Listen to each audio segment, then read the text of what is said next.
So Resident Evil Village completely ran with the strategy established in RE7 of just wearing horror inspirations on the sleeve as blatantly and affectionately as possible, with just enough of the trademark biohazard flavor mixed in to still be a recognizably RE experience. And putting my issues with the game aside, I absolutely love that. While Evil Dead and Texas Chainsaw were probably the most recognizable RE7 inspirations, with some Saw thrown in during Lucas's section and a general slasher villain feeling around Jack, Village made the bold choice to turn the clock back even further and give us modern spins on some of the most infamous historical and 20th century monster movie creations, with some looser ties to Japanese yokai. And what's kind of nice is that you don't just have to take a random internet stranger's word for all of this, because the artists and developers talk about their inspirations a pretty good amount in the text blurbs that accompany the in-game concept art.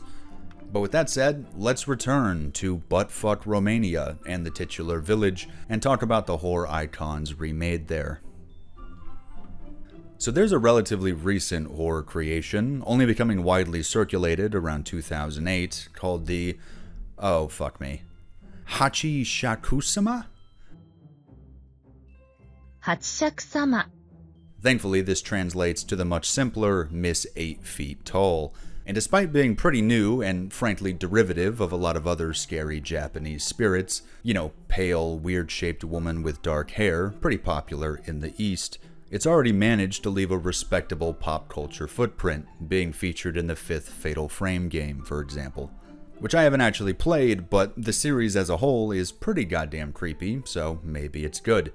But that's neither here nor there, because much more importantly, Miss 8 Feet Tall is pretty clearly the key inspiration for the design of Lady Dimitrescu. White dress, pale skin, wide brim hat, dark hair, tallness. I doubt that much explanation is really necessary. Even on the lore side of things, in the stories centered around Miss 8-Footer, she's known for such crimes as stalking, kidnapping, and man-eating, all of which Lady D pretty effectively takes up the mantle on. But while that covers her look, I don't think I'll be blowing any minds when I tell you that the aristocratic vampire lord's classical inspiration is Count Dracula. And what's cooler is that even the daughters fit into the original Dracula story in an obviously recontextualized fashion. For anyone unaware, Dracula had 3 vampiric wives. They were a little less refined and less in control of their urges than Dracula was. They're introduced in the story when they attempt to feed on Dracula's important male houseguest, who obviously did not yet know how far up shit creek he was, and Dracula has to step in and reprimand them for their lack of foresight before giving them something else to feed on, which might sound familiar. And I have to give props to the writers there for really extracting the core of the character relationships and planting them into a wildly different circumstance. Then there's the well-known influence of Hungarian Countess Elizabeth Bathory, who lived in the 16th and 17th century and was accused of the mass murder and torture of hundreds of young girls. Fictionalizations of her crimes written after her death described some pretty fucking insane behavior, like bathing in the blood of virgins. And the fact that there is an extensive torture dungeon and a literal blood bathroom in Lady Dimitrescu's castle, plus all of her disfigured servants are in fact female, make the inspiration clear. With that said, I hate to be a prude, but the inspiration comes solely from these fictionalizations, as the actual historical evidence against Bathory was arguably non-existent, and at best it was flimsy as all hell. Her quote-unquote accomplices did confess to aiding her in torture, but only while they themselves were being horrifically tortured by those investigating. Add to this the complete lack of any damning physical evidence, and the fact that her supposed body count is a severe logical and mathematical improbability, and the idea that the whole thing was a ruse carried out for political and economic reasons by people that we know did not like her, starts to feel a little reasonable. But obviously, I do not know that. Maybe she was a terrible person who tortured some people. But in researching this, the amount of lazy 21st century reporting on these real people's lives lacking any context or nuance, and damning them based on the same goofy-ass evidence used half a fucking millennium ago is just absurd to me. It's like shit-talking the victims of a witch hunt. I mean, that might literally be what it is. I just wish the hacks of the world could be bothered to do a little fucking research, that's all. But to get back on track, when it comes to Lady D's final form, I really think that's just RE doing what RE does, making a big gross bioweapon. But there is a small bit of precedent if we wanted to stick with the Dracula comparison. It's probably worth noting that one of the main narrators of the Dracula story, one Jonathan Harker, likens Dracula's demeanor and mannerisms to a lizard on multiple occasions. That probably has a lot to do with Dracula's cold gaze and the fact that he crawls up walls, but it's something. I mean, is this thing even comparable to a lizard? I'll leave that up to your interpretation as we move on to the next village lord. Have you guys ever seen pictures of a toddler from the mid-19th century? They're pretty amazing. And not because toddlers are all that great, but because they almost always have a spooky fucking ghost in the frame. These ghosts were usually the child's mother, and the reason for their strange attire is that this was generally the best way to get a child to hold still during a time when it could take a camera several minutes to take one photo. If you sat the kid by themselves, they obviously would not sit still or look at the camera, and if their mom was visible, they would get distracted and want to interact with her. So the best solution was to have the mom there to physically comfort them, but make her invisible so the kid would forget about it without becoming stressed. It's honestly pretty creative, and I am just amazed on a regular basis by how old people were not creeped out by the creepiest shit ever. Hidden mothers, porcelain dolls, clowns. There was a meaningful period of time where all of these things were considered wholesome fun. But anyway, these hidden mothers were pretty clearly the aesthetic inspiration for Donna Beneviento and her puppet Angie. And Donna, while clearly malicious, is actually completely passive in the physical sense, relying on Angie and her other puppets to achieve her violent goals. And I want you guys to understand the massive rabbit hole I shot down researching historical puppet horror. Because initially, you're like, oh yeah, she's like Puppet Master. You know, that incredibly long and almost entirely bad series of direct-to-video killer puppet movies. But I was sure there had to be a more interesting historical counterpart. And there are old stories about malicious puppets, and old movies about malicious puppets, dating all the way back to the 1920s. But after reading a dozen very niche articles and watching like 4 different old puppet-themed horror movies, I arrive at the inescapable conclusion that Donna Beneviento is literally just the puppet master. And I actually kind of like that. Obviously, Resident Evil has always been gamified B-movie horror, so it's not like it doesn't fit. And while the Angie boss fight is kind of terrible, House Beneviento still ends up being a great take on the premise. Alright gang, it's time for the bonus round, and we're talking about Lycans. Werewolves were obviously another super popular monster in the Universal Creature Feature era, but it actually doesn't feel like that's what RE Village is pulling from with their interpretation. Popular 20th century and contemporary werewolf stories tend to use lycanthropy as a metaphor for some kind of major life change. Puberty and PTSD are pretty popular choices, and even lycanthropy as a metaphor for midlife crisis has popped up a couple times. Failing that, werewolves can also be interpreted as simply the embodiment of the brutality and danger of the untamed world.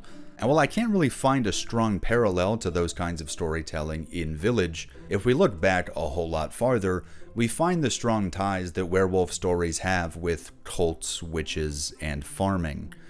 Real historical figures like Thies of Kaltenbrunn and real historical groups like the Beneviento cult, when under investigation by the Inquisition, weaved fascinating stories of transforming into wolf-like creatures, both in physical reality and in some strange spiritual sense, in order to do battle with witches and devils to protect their community's crops. These kinds of stories were obviously not what a fucking Inquisition wanted to hear, so it didn't end well for them. But these narratives, and the idea that horrific beasts rooted in pagan folklore could actually be warriors in service to God, fascinated people. That conflict is obviously subverted in Village, where the witch Mother Miranda has control over the Lycans, and her parishioners believe they're being attacked and transformed as punishment for not being devout enough, but I still think the connection is a lot stronger there than in most werewolf media. Now, if you were going to feel bad for one of RE8's main antagonists, it would almost certainly be Salvatore Moreau. He's a hideous, somewhat pathetic man who longs for companionship and approval from Miranda and his fellow lords, but is generally looked down upon and disliked. He's made all the more sympathetic by the way that his transformation has seriously damaged his brain, leaving him with essentially the mind of a small child. The in-game concept art offers a parallel between his design and the yokai most popularly known as the Kappa. And this checks out. He's got the basics, part man, part river creature, and he's clumsy on land but dangerous in the water. Stories about the Kappa also range in their intensity, anywhere from portraying it as a mischievous, childlike goofball, all the way up to unbridled agent of evil. So there's a lot of leeway as far as interpretations go. Now, a Kappa is usually depicted as being much less grotesque than Moreau, generally just being part man, part turtle, with a stupid little bowl for a head, but this is Resident Evil, after all. Moreau's historical connection that I think is much stronger, however, is with the creature from the Black Lagoon, also known as Gillman. This was a less popular, but I think still iconic monster that Universal Pictures gave us a trilogy of movies on in the 1950s. They've also attempted to reboot it like 15 times at this point, but never been able to get it off the ground. Anyway, the reason I feel a stronger connection between Moreau and Gillman is because those movies were constantly pushing forth a suggestion of the creature's loneliness and desire for companionship. This materializes in the rather unnuanced way that Gillman constantly tries to fucking kidnap pretty women, but also in the way that he observes human relationships with the utmost fascination and maybe even a hint of longing. I'm not going to show you a longer clip because Universal will block this video immediately, but if you've seen them, then you know what I mean. And the last of the four lords that Ethan faces down goes by the name Karl Heisenberg. And while he's probably the smartest and most reasonable of the lords, he's undoubtedly an evil prick all the same. And Jesus Christ, this concept art looks a lot like Sam Hyde. Worship me, then die for me. Worship me, then die for me. You weren't worshiping me right now, you'll die for me. His most blatant counterpart, the one the game's artistic lead denotes himself, is Dr. Frankenstein. And while the original incarnation of the character from Mary Shelley's 1818 novel isn't really evil, more so just selfish and extremely short-sighted, film adaptations of the character basically run the gamut in terms of their disposition and goals. Heisenberg's goals are pretty straightforward though. Create a massive army of reinforced undead to eventually challenge Mother Miranda and shake her influence over him. This doesn't match up super well with any iteration of Frankenstein that I'm familiar with, but he is a guy who turns corpses into monsters, and no one can take that away from him. You might have noticed that he's also fucking Magneto, which, I mean, good for him, right? I'm kind of amazed he still managed to lose while being this broken. But while we could just say, yeah, he's Magneto and move on, I actually want to throw a little bit of a curveball, because way before I ever would have had the idea for this video, Heisenberg did kind of remind me of something neat, which is David Cronenberg's 1981 film Scanners. Now, Scanners focuses more on telepathy than telekinesis, but it's definitely been influential to other projects featuring either of those things. And the film's main antagonist shares some similarities with Heisenberg. Namely, that he resents the fact that his abilities deprived him of a normal life, leading to a resentment towards the parent figure who damned him with them, leading to the decision that he should kill that parent figure and take over himself. Now, these parallels could probably be considered a stretch, but as always, I will leave that up to your interpretation. And for our swan song, it's time to take a closer look at Mother Miranda. Anyone who's played the game knows that she is the true ruler of the village. She's the one who appointed the 4 different lords. And her inspirational origin is pretty easy to track. Miranda is a historic witch in pretty much every sense. Everything that terrified New England settlers about the conceptual witch are the exact things that Miranda is capable of. Shape-shifting and mimicry, child theft and sacrifice, the spreading of intense paranoia, and the sowing of disease to both people and crops. All of these powers are covered in primary sources from New England settlers who were either speculating about witches or, of course, accusing their own neighbors of witchcraft. Even her elegant black-winged design is possibly pulled, at least in part, from historical speculation or fictionalizations. Witches being direct servants of the devil, it was theorized that in a show of mockery, Satan might have fashioned them in the corrupted image of an angel.